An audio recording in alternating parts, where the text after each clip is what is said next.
When you think about kind of identifying opportunities, is there an overarching theme that you're going for? Because I would imagine people come to you with ideas all the time, come to you with opportunities. What's the screen? It's funny, when I was younger and I first came into the league, you used to hear about endorsements. Oh, this player is endorsing this and endorsing that.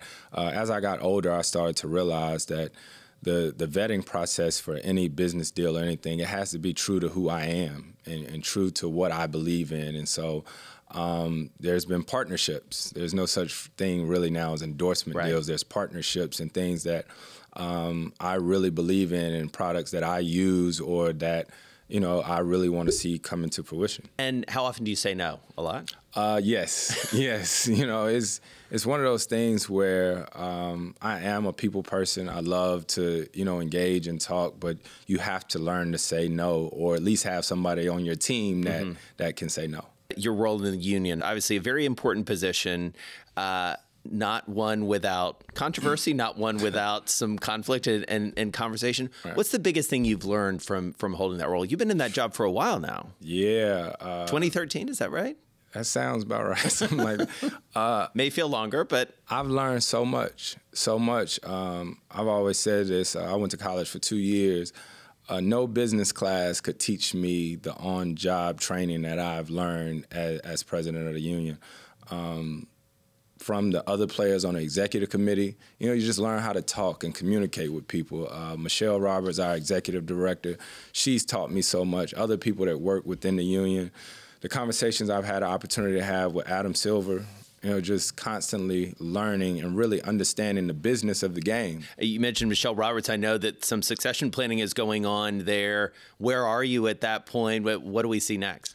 First and foremost, it's not just Michelle, it's myself, Andre Iguodala. We have board members and stuff that have been in this position for a while. And that's why I say the importance of mentors in businesses. And one of my, huge mentors in Iger that's one of the first things he said Bob to Iger, me. CEO of Disney, yeah. Yeah.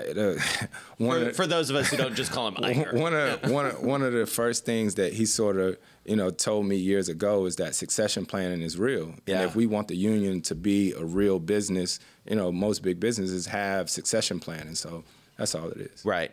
So what's the most important element of succession planning for that particular part of the organization?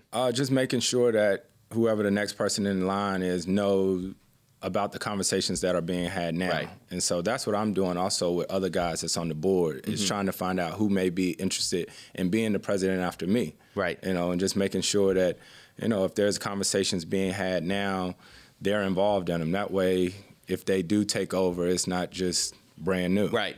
So you mentioned Adam Silver. Also have to ask you about his predecessor, David Stern. You obviously knew him well. What do you make of David Stern's legacy? Yeah, our game is a global game now because of David Stern. His vision to have the game what it is now is unbelievable. And, we have young guys that come into the league year in and year out, and you get into the NBA and you just expect that you're supposed to go to China and everyone know who you are and stuff. But it's important for us to educate them and let them know that that was David's vision. Right. You can say this or whatever you want to about the trades or this and that, but we're not where we're at as a league without David and his vision. Right. And I'm glad you brought that up in terms of the global expansion, because I would imagine you also, as a businessman, think about a global opportunity for yourself.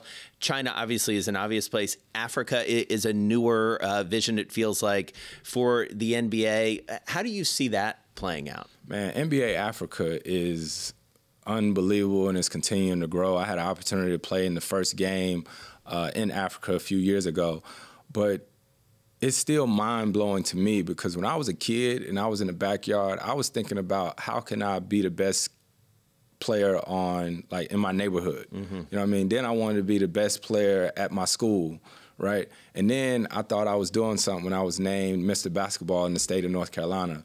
Now, kids, you're playing against the kid in Australia. Yeah. You're playing against the kids in New Zealand and Africa and all around the country. And it's crazy when you think about the game and where it is now, and it's only going to continue to grow.